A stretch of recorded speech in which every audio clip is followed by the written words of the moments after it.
Hello students, PMLA Act for paper 60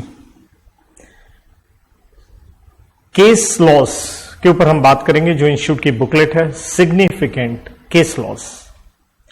देखिए ये जो पहले 7 केस जो मैंने हाईलाइट किए हुए हैं येलो कलर से, ये 7 केसेस जो आप यहां पे नाम देख रहे हो, ये हम पहले भी करते थे, अब भी करते हैं। लेकिन इंस्टीट्यूट ने अपने इस केस लॉज में भी अपनी इस बुकलेट में कुछ बदलाव किए हैं। तो पहले भी ये 9 केस होते थे, 2 केस हटा दिए गए हैं, 7 पुराने रिटेन किए गए हैं और 3 नए भी डाल दिए गए हैं फ्रॉम मई 2022 ऑनवर्ड अटेम्प्ट के लिए। तो ये 3 नए केस जो रेड पेन से आपको दिख रहे हैं, इसके ऊपर हम चर्चा करेंगे। जो 2 पहले एक्स्ट्रा केस थे वो भी आप पेपर में करके जाते हो, तो इसमें कोई बुराई वाली बात नहीं है। केस नंबर 8 जो नया है, opto circuit India limited versus axis bank का। देखिए पहली बात हम मनी लॉन्ड्रिंग में जानते हैं कि जनाब अथॉरिटीज हैं, director, deputy director, thereafter देखिए ये सेक्शन 48 में हम पढ़ते हैं। देन एडजुडिकेटिंग अथॉरिटी है सेक्शन 6 में। निर्णय ना अच्छा लगे तो अपीलेट ट्राइब्यूनल में आप केस कर लीजिए सेक्शन 26 में। उसका अच्छा ना लगे आप हाई कोर्ट में चले जाइए सेक्शन नंबर 42 में।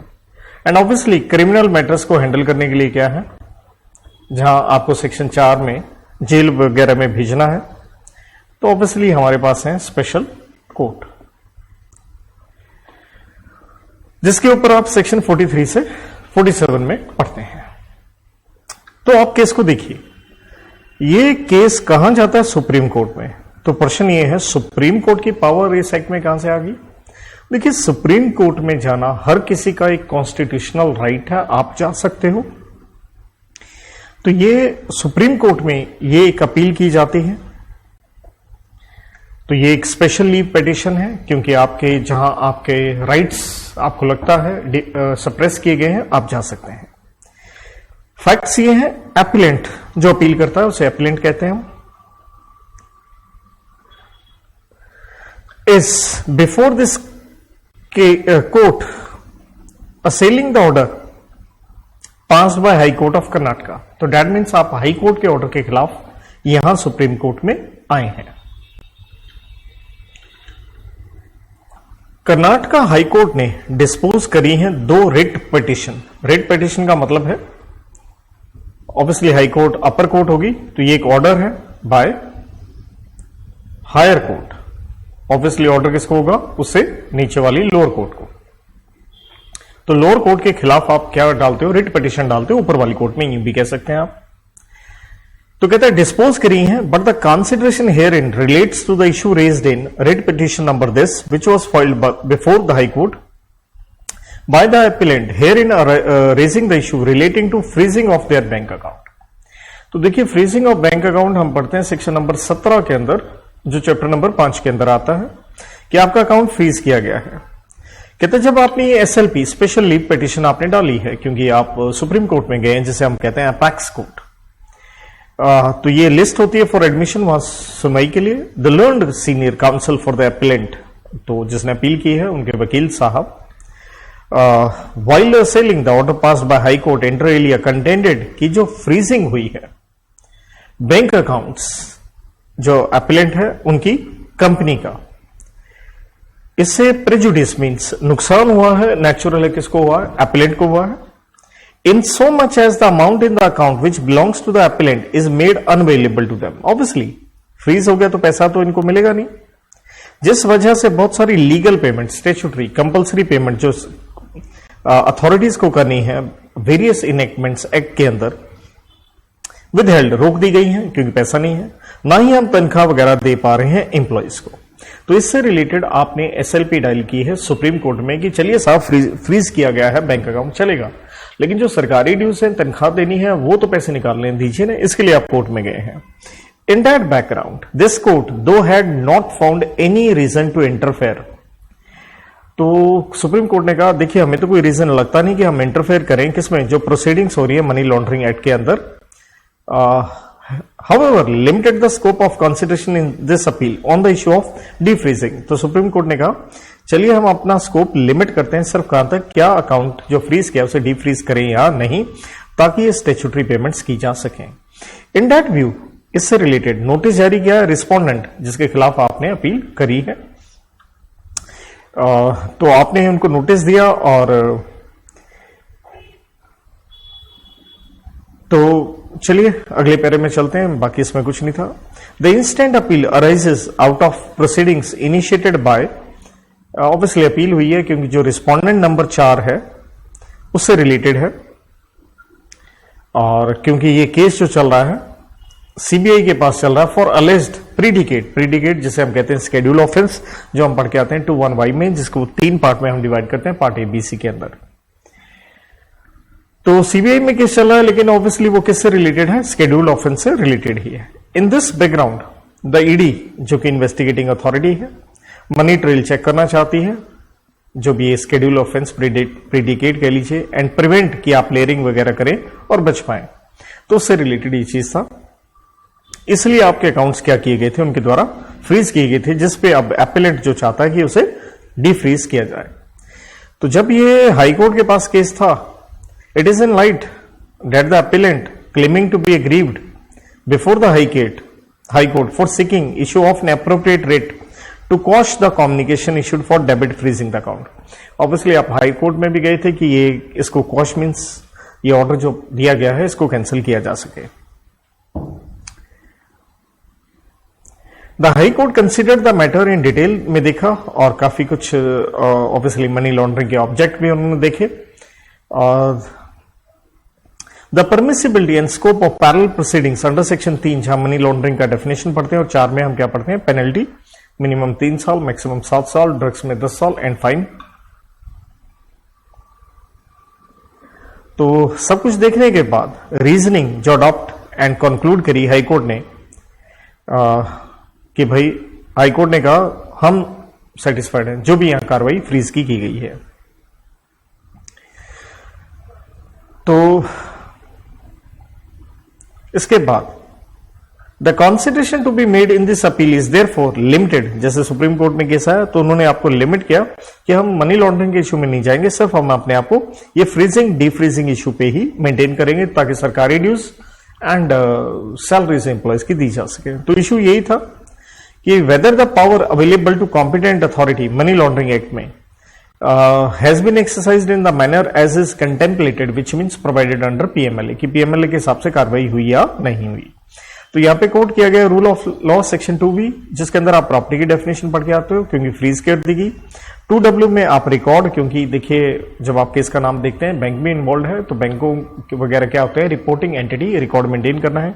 17 में हम सर्च एंड सीजर पढ़ते हैं। KRD जिसका मतलब है रीजनिंग, जो यहां पे सुप्रीम कोर्ट ने दी। तो सुप्रीम कोर्ट ने कहा यहां रिस्पोंडेंट नंबर 4 जो कि कौन है, ईडी है, कि इन्होंने जब अपने एफिडेविट वगैरह कोर्ट में सबमिट करवाए थे तो थोड़ा कॉन्ट्रीडिक्टरी इनका स्टैंड था, जहां इन्होंने एक्सप्लेन करने की कोशिश करी कि क्यों फ्रीज वगैरह किया गया, लेकिन क्लैरिटी नहीं थी उसके अंदर।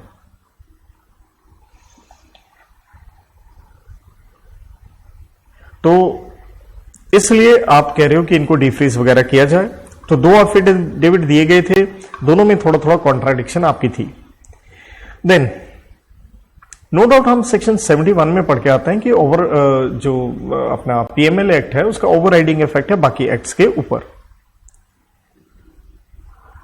तो सेक्शन 17 को सुप्रीम कोर्ट ने देखा और उन्होंने इंडिकेट किया कि प्री रिक्विजिट ये है, डायरेक्टर या जो भी अथॉरिटी कंसर्न है जिसके पास सेक्शन 17 की पावर है सर्च सीजर की, उनके पास पहली बात तो मटेरियल इन पोजीशन होना चाहिए कि यस आदमी मनी लॉन्ड्रिंग में इन्वॉल्व है, उसने कोई ऑफेंस वगैरह किया है और इसलिए जरूरी है सीज वगैरह उसकी प्रॉपर्टी की जाए।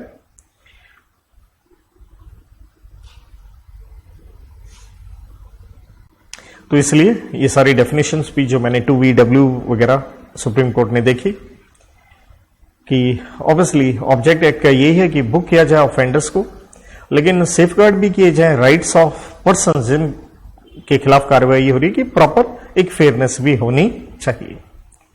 तो इस इंस्टेंट केस में प्रोसीजर जो प्रोवाइड किया है सेक्शन 17 में ये फॉलो नहीं किया गया ऑफिसर ऑथराइज ने।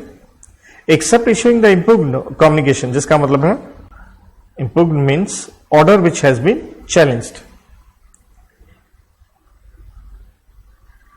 जो आप चैलेंज करो। कहता है ये इस ऑर्डर में does not even refer to belief of the authorized officer even if the same was recorded separately, it only states that the officer is investigating the case and उसको डॉक्यूमेंट चाहिए, but in the tabular column abruptly मतलब clearly भी नहीं लिखा, states accounts have to be debit मतलब freezed या stop operations। तो कहने का मतलब है कार्रवाई जो सेक्शन 17 में हुई है थोड़ी वहां गड़बड़ भी है, क्योंकि आपके एफिडेविटों में फर्क है, आपने जो रिकॉर्ड मेंटेन किया है जैसे यहां थोड़ा क्लियरली वगैरह आपने नहीं लिखा है। इसलिए दूसरा आपके काउंटर एफिडेविट में ये लिखा गया था कि एक्शन जो लिया गया है अपीलेंट के खिलाफ, कहता वो कंप्लेंट करी है स्टेट बैंक ऑफ इंडिया ने, एलिजिंग जो अपीलेंट है उसका चेयरमैन डायरेक्टर्स वगैरह कंस्पायर किया एंड चीट किया है बैंक को इतने रुपए का, क्योंकि इन्होंने पैसे क्या कर दिए हैं डाइवर्ट करके बाहर भेज दिए हैं। तो prevention of corruption act, Indian penal code, ये सब धाराएं इसके ऊपर लगेंगी अलॉन्ग विद मनी लॉन्ड्रिंग, क्योंकि ये पैसा 2 नंबर में कंपनियों को घुमा के इन्होंने बाहर भेजा है। तो इसके बाद कोर्ट ने कहा कि भाई हम बार बार ये एम्फेसाइज करते हैं अगर कोई स्टैट्यूट कहता है कोई चीज आपने करनी है तो वो एक पर्टिकुलर तरीका है, तो बस उसी तरीके से होनी चाहिए, किसी और तरीके से नहीं होनी चाहिए। ये एक वेल सेटल्ड प्रिंसिपल है, एक पर्टिकुलर मैनर है तो उसी तरीके से होना चाहिए। देयरफॉर इस केस में इन द इंस्टेंट केस दो आपके पास authorized officer as a power थी, लेकिन आपने उस पावर का सर्कमस्क्राइब मतलब जिस तरीके से आपको प्रोसीजर फॉलो करना चाहिए था आपने उस तरह से फॉलो नहीं किया।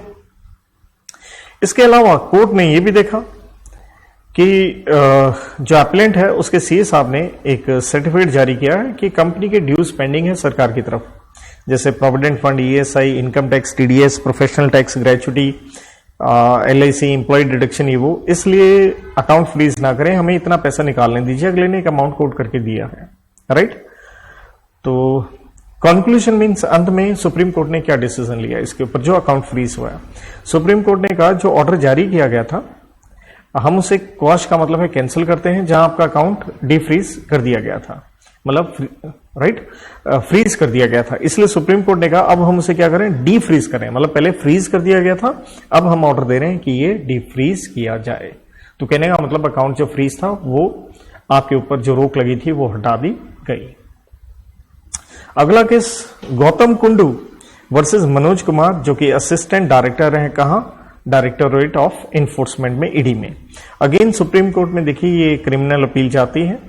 तो फैक्ट्स ये हैं, एक स्पेशल लीव सुप्रीम कोर्ट में डाली गई है against judgment Calcutta high court की, जहां हाई कोर्ट ने आपकी बेल पिटिशन, बेल हम लेते हैं सेक्शन 45 ऑफ पीएमएल एक्ट में, वो यहां पे रिजेक्ट की गई थी। तो बेल लेने के लिए आप सुप्रीम कोर्ट में आए हैं। दरअसल यहां पे ये गौतम कुंडू साहब कौन है, ये चेयरमैन है rose valley real estate construction company, जो कि एक पब्लिक कंपनी है, कैलकाटा में थी। इसने क्या जारी किए थे, नॉन कन्वर्टेबल डिबेंचर जारी किए थे, प्राइवेट प्लेसमेंट मेथड से किए थे। प्राइवेट प्लेसमेंट मीन्स आप जनता को आप इश्यू नहीं कर सकते हैं, तो इन्होंने पैसा ये इकट्ठा किया था अपने यारों दोस्तों से मिलकर, क्योंकि प्राइवेट प्लेसमेंट कंपनीज एक्ट में सेक्शन 42 में हम पढ़ते हैं, वहीं से इकट्ठा किया था। लेकिन प्रॉब्लम क्या है, आपको सेबी रेगुलेशन का कंप्लायंस करना होता, वहां डिफॉल्ट आपने कर दिया। दरअसल इस रोज वैली की 27 कंपनियां थी, इन्होंने पैसा इधर उधर शेल कंपनियां यूं कह लीजिए राउट किया, घुमाया है, तो मनी लॉन्ड्रिंग उसे कहते हैं। इसलिए सेबी एज ए अथॉरिटी आ गई, उन्होंने सेबी एक्ट के अंदर आपके ऊपर 1 करोड़ की पेनल्टी ठोक दी, क्योंकि सेबी एक्ट में सेक्शन नंबर 11 में उनकी इन्वेस्टिगेशन की पावर होती है, लेकिन सेबी के डिसीजन के खिलाफ आप कहां जा सकते हैं, सैट में, जिसका मतलब है सिक्योरिटीज ट्राइब्यूनल में, और उन्होंने ये रिड्यूस करके कर दी 10 लाख। अब देखिए ध्यान दीजिएगा, अगर कोई सेबी का भी ऑफेंस होता है ना, तो ये भी हमारे पीएमएलए में आता है। कहां आता है, 21Y शेड्यूल ऑफेंस के पार्ट नंबर A के अंदर आता है, जिसके अंदर हम क्या पढ़ते हैं, 29 पैराग्राफ पढ़ते हैं, उसके अंदर सेबी का भी आता है, ये पक्का ध्यान रखें। इसलिए कई एक्ट साथ में चल रहे हैं। तो माना सेट ने आपकी पेनल्टी का अमाउंट क्या कर दिया है, कम कर दिया है, और it was further held by set there are no grounds for violation, कि आपने इस तरह से कोई बड़ा इतना वायलेशन वगैरह नहीं किया है। तो इसके बाद क्योंकि सेबी ने जब ये ऑर्डर जारी किया था, इसलिए आपके खिलाफ सर्च एंड सीजर की जाती है, और सेक्शन 24 सेबी का आता है। जब आप सेबी एक्ट में कोई ऑफेंसेस की करते हो तो ऑब्वियसली सेबी ने आपके खिलाफ ये कार्रवाई करी, इसके लिए आप हाई कोर्ट में गए।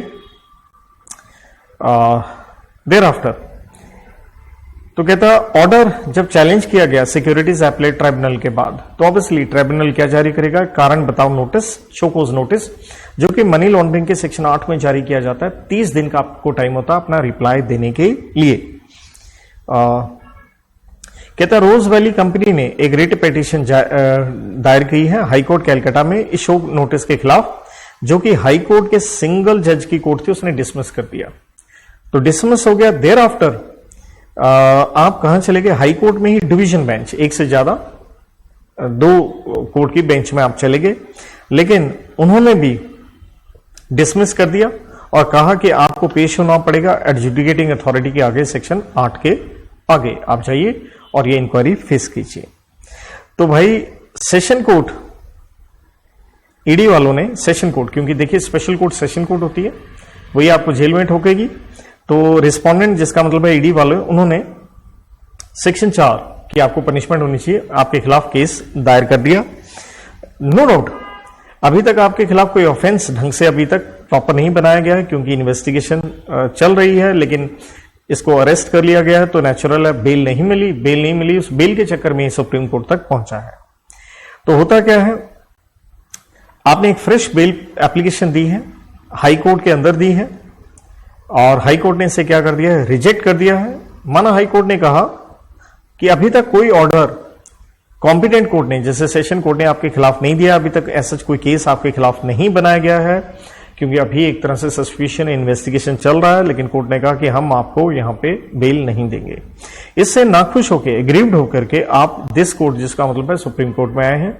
इश्यू ये है, क्या सेक्शन 45 पीएमएलए का ओवरराइडिंग इफेक्ट है ऑन द जनरल प्रोविजन। देखिए 45 आपको पता होना चाहिए, बेल वाला सेक्शन है, जहां हम पढ़ते हैं नॉन बेलेबल ऑफेंस है, लेकिन हम 5 ग्राउंड पढ़ते हैं जहां बेल मिल सकती है। एक पब्लिक प्रोसिक्यूटर को अपॉर्चुनिटी दी गई अपोज करने की, लेकिन उसने अपोज भी किया, लेकिन कोर्ट को लगता है आप गिल्टी नहीं है और बेल के दौरान आप कोई ऑफेंस नहीं करेंगे। नंबर 2 हम पढ़ते हैं कि आपकी उम्र 16 से कम है। नंबर 3 अगर आप महिला हैं। नंबर 4 आप सिक, इन्फर्म जिसे हम कहते हैं बीमार है, या किसी के साथ मिलकर या अकेले मिलकर आपने 1 करोड़ रुपए से कम का ऑफेंस किया है, तो बेल मिल जाता है। अब देखिएगा ओवरराइडिंग को हम क्या कहते हैं, नॉन ऑब्स्टैंड क्लॉज, जिसका मतलब है ये किससे, कौन से वर्ड से स्टार्ट होता है, not with standing anything contained in CrPC, जिसका मतलब है भाड़ में गया। क्रिमिनल प्रोसीजर कोड में क्या लिखा है, बिल्कुल ये चीज यहां सेक्शन 45 में लिखी गई है, राइट। तो नो डाउट सेक्शन 46 में आप ये भी पढ़ते हो कि सीआरपीसी की धाराएं लगेंगी पीएमएलए में, तो कहने का मतलब है वैसे ओवरराइडिंग है, लेकिन जहां जहां कुछ धाराएं लग सकती हैं आप लगाते भी हो। तो ये पूछा गया है क्या ये सीआरपी के साथ कोई कॉन्फ्लिक्ट नहीं है, तो कॉन्फ्लिक्ट वाली ऐसा कोई बात नहीं है, जो हम पीएमएलए में बड़े अच्छे से पढ़ के भी आते हैं। दूसरा ये पूछा गया, ये सेक्शन 24 में सेबी एक्ट का जो ऑफेंस हुआ है, क्या ये शेड्यूल ऑफेंस है पीएमएलए में? यस, क्योंकि 21Y में पार्ट ए के अंदर ये आता है। तो ये सारे सेक्शन यहाँ कोट किए हुए हैं। अब कोर्ट ने अपना डिसीजन देते समय ये बताया कि भैया हम अपने आप को रोकते हैं, रिफ्रेन मींस रिस्ट्रेंट लगा रहे हैं, from deciding the question try to be raised at this stage. कहता हमें मनी लॉन्ड्रिंग में नहीं जाना, हमें सिर्फ एक ही पॉइंट में सुप्रीम कोर्ट ने कहा हम बात देखेंगे, वो ये है आपको बेल दें या ना दें। सुप्रीम कोर्ट ने ये भी कहा कि ऑब्वियसली मनी लॉन्ड्रिंग क्या है, एक सीरियस थ्रेट टू इकोनॉमी है, तो हमें सब कुछ अच्छे से देख के चलना पड़ेगा, राइट। इसलिए उन्होंने कहा हमें सारे के मटेरियल्स जो कलेक्टेड हैं ड्यूरिंग इन्वेस्टिगेशन ये सब देखेंगे। नो डाउट अभी तक कोई कॉम्पिटेंट अथॉरिटी का कोई ऑर्डर यहां पे नहीं आया है, और सेक्शन 45 मैंने पहले बता दिया था ओवरराइडिंग इफेक्ट करता है सीआरपीसी के ऊपर। और दूसरी बात देखिए 41 एग्जैक्टली मैं कहूंगा 41(1)(a), तो हम ये कहते होते हैं 45(1)(a) के अंदर कि पुलिस ऑफिसर, क्योंकि नॉन बेलेबल ऑफेंस है और साथ में क्या है कोग्निजेबल ऑफेंस है, जिसका मतलब है अरेस्ट विदाउट वारंट। पुलिस वाला अरेस्ट कर सकता है, लेकिन पुलिस वाला इन्वेस्टिगेशन नहीं कर सकता, क्योंकि इन्वेस्टिगेशन की पावर ईडी की होती है, जब तक सेंट्रल गवर्नमेंट आपको पावर ना दे। तो ये लिखा है कि भाई उसी को कोट करते हुए इन्होंने कुछ केसेस भी कोट कर दिया और से, Subrata Chatterjee versus union of India, कि भैया हमें ये देखना है आपने बहुत सारे इन्वेस्टर्स का पैसा अलग अलग कंपनियों से लेके बाहर आउट ऑफ कर दिया है, तो ये भी गड़बड़ वाली बात है। नो डाउट अभी तक सेक्शन 24 सेबी एक्ट में आपके खिलाफ केस अभी स्टैब्लिश नहीं हुआ, ये वो और भी भाई कई केसेस कोर्ट किए गए, जैसे ये हमारे आंध्र प्रदेश के आज के दिन चीफ मिनिस्टर भी हैं YS Jagan Mohan Reddy versus CBI का, कि भाई ये इकोनॉमिक ऑफेंसेस से देश को, पब्लिक फंड्स को बहुत नुकसान होता है, ये सीरियस थ्रेट है। ये सब देखते हुए एक ये भी केस कोर्ट किया गया union of India versus Hasan Ali Khan का, कि बर्डन ऑफ प्रूफ, कि जब आप कोशिश करते हैं प्रोसीड ऑफ क्राइम को क्या बताने के लिए अनटेंटेड, तो बर्डन ऑफ प्रूफ देखिए किसके ऊपर है, आपके ऊपर है। तो ये शिफ्ट होता है टू द एक्यूज्ड पर्सन, आप ही साबित कीजिए क्योंकि यहां आपके ऊपर एलिगेशंस लगे हैं। तो इसलिए सुप्रीम कोर्ट ने कहा हम एक प्रैग्मेटिक अप्रोच, मतलब एक सेंसिबल चीजों को देखते हुए हम यही आते हैं कि सुप्रीम कोर्ट ने कहा कि भाई जो हाई कोर्ट ने आपकी बेल पिटीशन मना की थी, द कोर्ट इज अनेबल, इसलिए सुप्रीम कोर्ट ने कहा हम भी अनेबल हैं कि आप कोई गुनाह नहीं करेंगे जब बेल पे रहेंगे, इसलिए हम आपसे खुश नहीं हैं, यहां पे हम आपको बेल नहीं देंगे। कहने का मतलब है आपकी बेल यहां रिजेक्ट होती है, आपकी एप्लीकेशन डिसमिस होती है। कहने का मतलब है जो एपिलेंट है सुप्रीम कोर्ट में गया हाई कोर्ट के खिलाफ, वो अपना केस क्या करता है, यहां पे हार जाता है। कहने का मतलब है आपको यहां बेल नहीं मिलेगी। Next case Sunil Joshi versus again ED, supreme court में ही देखिए ये जाता है। तो अगेन ये सुप्रीम कोर्ट के सेम उसी सेक्शन के ऊपर जो 45 मैं नॉन बेलेबल की बात कर रहा हूं उसी के ऊपर है। तो यहां क्या होता है इस केस में, सेशन कोर्ट जो कि स्पेशल कोर्ट मुंबई है उसने बेल दे दी, आप रिलीज हो गए, लेकिन ईडी वाले आपकी बेल से खुश नहीं थे। उन्होंने चैलेंज किया ऑर्डर, उन्होंने चैलेंज कहां किया, बॉम्बे हाई कोर्ट में, कि ये बेल इसे मिलनी नहीं चाहिए। नाउ हाई कोर्ट ने डिस्पोज करी अपनी application filed by ED by keeping the order granting bail to the petitioner in abeyance। abeyance का मतलब है एक तरह से बेल आपको दे दी गई थी सेशन कोर्ट ने, लेकिन ईडी ने हाई कोर्ट में चैलेंज कर दी। तो उन्होंने कहा कि भाई चलिए इसका मतलब है एक तरह से टेम्परेरी बेल पे हम डिसीजन नहीं ले रहे हैं, परमानेंट डिसीजन नहीं दे रहे हैं, लेकिन फिलहाल हम आपको टेम्परेरी बेल दे रहे हैं। कितने महीने की, 2 महीने की, सब्जेक्ट टू कंडीशंस, मतलब उसके बाद कैंसिल कर दी जाएगी। तो कहने का मतलब है ईडी वालों ने हाईकोर्ट में जब अपील करी, थोड़ा रिलीफ उन्हें भी मिला है कि यस ये आदमी 2 महीने बाद पकड़ा जाएगा। अब सेशन कोर्ट ने आपको बेल क्यों दी थी, मेडिकल ग्राउंड्स पे, जो कि हम सेक्शन 45 में पढ़ के भी आते हैं। अगर आप सिक हैं, इन्फर्म हैं, बीमार हैं, आपको बेल मिल जानी चाहिए, तो उसने उस ग्राउंड के ऊपर दी थी। तो हाईकोर्ट ने कहा चलिए इतना ही बीमार हम देख लेते हैं। उन्होंने एक मेडिकल बोर्ड गठित किया, अलग अलग डॉक्टर, न्यूरोलॉजिस्ट, ये वो सारे आपके टेस्ट करेंगे, ये वो। तो उन सबको देखने के बाद हाईकोर्ट का व्यू ये निकलता है कि आपको परमानेंट बेल नहीं मिलनी चाहिए, 2 महीने की है, इस दौरान अपना जो इलाज करवाना है करवा लो, क्योंकि हाईकोर्ट ने कहा ये एक सीरियस ऑफेंस है, इसलिए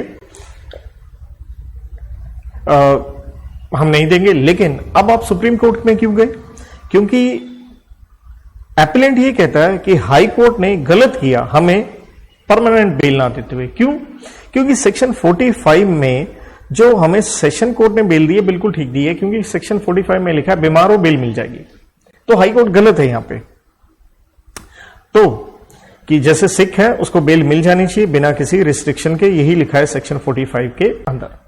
लेकिन अब सरकारी जो वकील है एडिशनल सॉलिसिटर जनरल साहब, उन्होंने कहा कि नहीं भी इससे कोई परमानेंट बेल नहीं मिलनी चाहिए। अब इश्यू ये है, क्या सेशन कोर्ट का आपको बेल देना मेडिकल ग्राउंड पे सेक्शन 45 के हिसाब से क्या ये वैलिड है, बिना एलिगेशंस को ढंग से देखे हुए?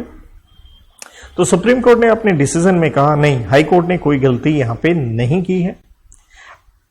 तो सुप्रीम कोर्ट ने कहा हाई कोर्ट बिल्कुल सही है, क्योंकि बहुत बड़ी आपकी कोई ऐसी बीमारी नहीं है, ये एक्ट बनाया गया है सीरियस ऑफेंसेस के लिए, इसलिए सिर्फ हम क्या करेंगे, हाई कोर्ट ने आपको 2 महीने की टेम्परेरी बेल दी थी, हम ज्यादा से ज्यादा इसको बढ़ा के 4 महीने की कर रहे हैं, और हमारे पास बिल्कुल मत आना इसको और बढ़ाने के लिए दोबारा से, get the hell out of here. तो कहने का मतलब क्या है, अंत में जीत किसकी हुई? आप गए थे सुप्रीम कोर्ट के पास बेल लेने, परमानेंट नहीं मिली, एक छोटा रिलीफ मिल गया, 4 महीने की आपको टेम्परेरी बेल मिल गई। तो इसके साथ ये केस स्टडीज पीएमएल की समाप्त होती हैं। Thank you.